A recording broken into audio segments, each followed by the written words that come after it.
Bismillahirrahmanirrahim. Assalamualaikum warahmatullahi wabarakatuh. Pertama-tama kita panjatkan puji dan syukur atas kehadiran Allah Subhanahu wa Ta'ala yang telah melimpahkan rahmatnya sehingga kita masih dalam keadaan sehat walafiat sampai hari ini. Saya ucapkan terima kasih kepada Bapak Heru Yudi Kurniawan SHMH selaku pembimbing utama, Ibu Dr. Hazilina SHMMMKN selaku pembimbing pendamping, Ibu Tri Atika Febriani SHMH selaku penguji utama, dan Bapak Dr. Gembong Seto Hendro Sudagong SHSPN MKN sebagai penguji pendamping. Saya akan mempresentasikan proposal yang berjudul Perlindungan Hukum bagi Debitur terhadap tindakan kreditur yang menggunakan jasa debt collector dalam perjanjian fidusia. Setiap manusia pasti memiliki kebutuhan dalam hidupnya. Kebutuhan hidup manusia bermacam-macam. Pemenuhan kebutuhan hidup tergantung dari hasil yang diperoleh melalui daya upaya yang dilakukan. Dan di saat yang bersamaan, terkadang manusia ingin memenuhi kebutuhan hidup yang sama dengan hanya satu objek kebutuhan saja. Sedangkan kalau dua manusia dalam hal itu tidak ada yang mau mengalah, bentrokan pun terjadi. Suatu bentrokan juga akan terjadi kalau dalam hubungan antara manusia satu dan manusia yang lain ada yang tidak memenuhi kewajiban. Masalah yang timbul saat ini adalah bagaimana jika kita tidak memiliki uang sedangkan harus memenuhi kebutuhan hidup kita yang terdesak. Dalam segi ekonomi, juga mengalami perkembangan yang sangat cepat dan juga menuntut kecepatan mobilitas bagi masyarakat yang terlibat di dalamnya. Hadirnya sistem kredit sangat membantu kehidupan masyarakat, bahkan pertumbuhan ekonomi dalam suatu negara. Namun, keterbatasan saat ini adalah tidak semua barang yang dijual di pasar atau toko menawarkan sistem kredit terhadap barang yang mereka jual.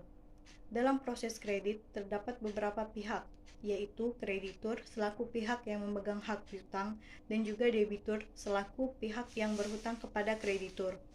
Dalam Undang-Undang Nomor 37 Tahun 2004 tentang kepailitan, kreditur adalah orang yang hak piutang baik karena perjanjian atau undang-undang dan dapat menagih hak tersebut di pengadilan. Kreditur adalah pihak atau perorangan, organisasi, perusahaan, atau pemerintah yang memiliki satu atau lebih tagihan kepada pihak kedua atas properti atau layanan jasa yang telah diberikannya dalam bentuk perjanjian. Kreditur juga berperan sebagai pihak yang berperan memberikan bantuan pembiayaan sedangkan debitur adalah penerimanya. Sementara itu, dari segi regulasi pelindung, kreditur punya hak khusus untuk melakukan beberapa tindakan saat kreditnya macet.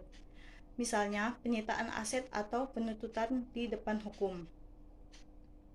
Sedangkan debitur adalah pihak yang berhutang kepada pihak lain. Biasanya, dengan menerima sesuatu dari kreditur yang dijanjikan debitur untuk dibayarkan kembali kepada masa yang akan datang. Pemberian pinjaman kadang memerlukan juga jaminan atau agunan dari pihak debitur. Jika seorang debitur gagal membayar pada tenggat waktu, maka suatu proses koleksi formal dapat dilakukan, yang kadang mengizinkan penyitaan harta milik debitur untuk memaksa pembayaran. Lembaga kredit mendapat pengawasan ketat dari otoritas jasa keuangan, supaya tidak sewenang-wenang dalam menagih haknya. Otoritas Jasa Keuangan adalah sebuah lembaga pemerintah yang bergerak di sektor keuangan tidak bergantung dan bebas dari campur tangan pihak atau lembaga lainnya.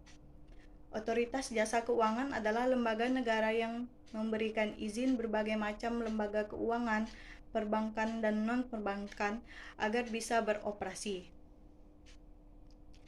Kembali pada tindakan penagihan, bahkan hingga proses penyitaan barang milik konsumen, pasti ada peran jasa yang dilakukan oleh pihak ketiga. Pihak ketiga yang terlibat yakni penagih hutang atau biasa disebut dengan debt collector.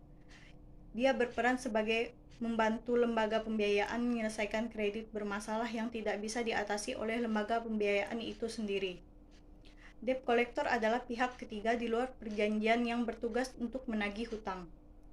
Terkait dengan adanya kasus kredit macet yang menyebabkan debitur wan prestasi, perusahaan pembiayaan konsumen bertindak mengirimkan surat peringatan atau somasi beberapa kali agar pada pihak debitur. Namun, apabila surat peringatan tersebut tidak dihiraukan oleh debitur, maka perusahaan pembiayaan akan mengambil atau menyita barang tersebut dengan bantuan debt collector.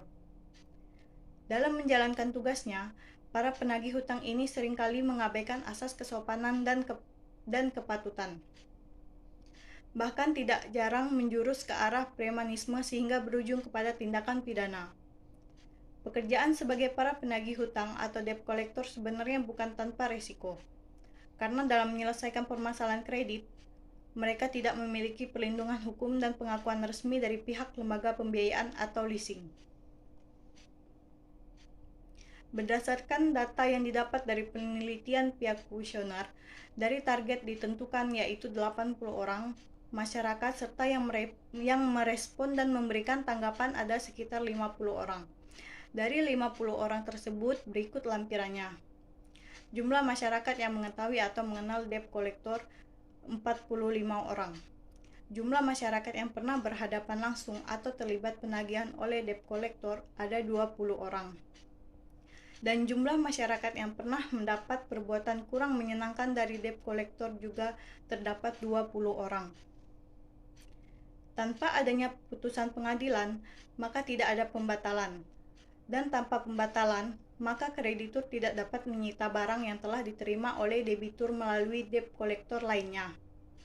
Jikapun kreditur tetap memaksakan diri untuk melakukan penyitaan, maka tindakan tersebut merupakan pelanggaran hukum.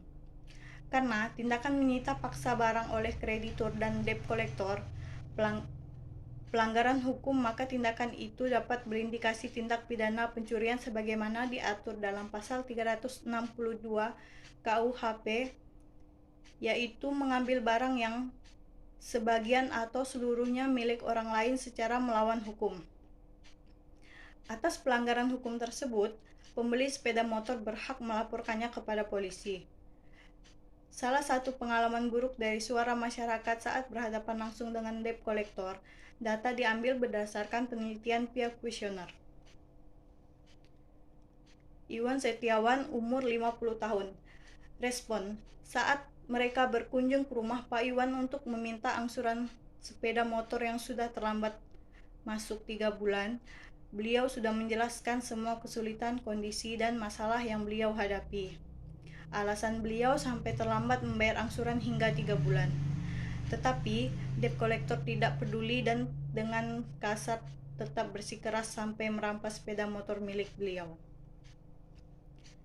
Dalam proses pengajuan pembiayaan tersebut, terdapat perjanjian dan pengertian perjanjian menurut Kitab Undang-Undang Hukum Perdata yang telah diatur dalam pasal 1313, yaitu berbunyi, suatu persetujuan adalah suatu perbuatan di mana satu orang atau lebih mengingatkan diri terhadap satu orang lain atau lebih.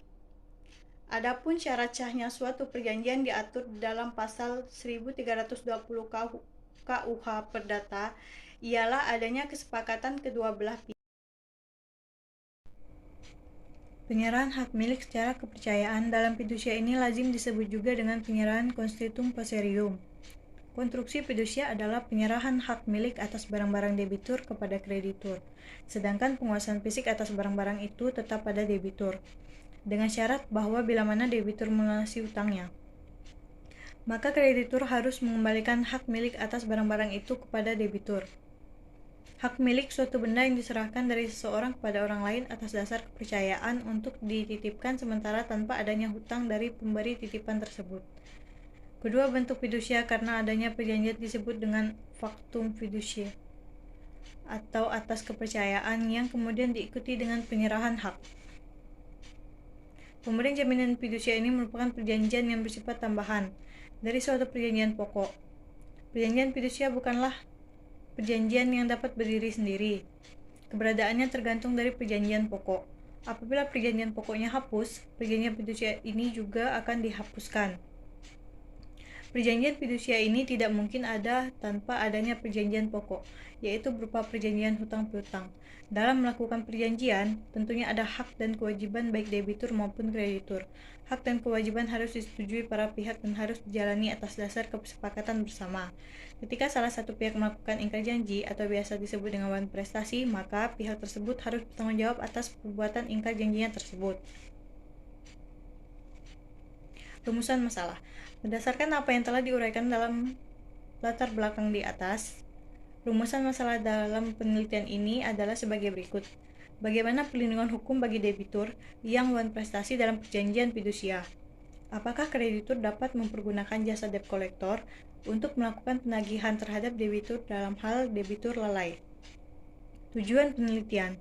Berdasarkan penelitian di atas, tujuan penelitian ini adalah untuk mengetahui perlindungan hukum bagi debitur yang melakukan wan prestasi dalam perjanjian fidusia. Untuk mengetahui apakah kreditur bisa mempergunakan jasa penagih hutang atau debt collector untuk melakukan penagihan terhadap debitur dalam halnya jika debitur lalai dalam perjanjian fidusia. Metode penelitian. Berdasarkan permasalahan yang diteliti, maka penelitian ini menggunakan metode penelitian hukum normatif. Metode penelitian yang digunakan pada studi ini juga menggunakan metode kualitatif tertulis atau lisan dari orang-orang atau perilaku yang dapat diamati.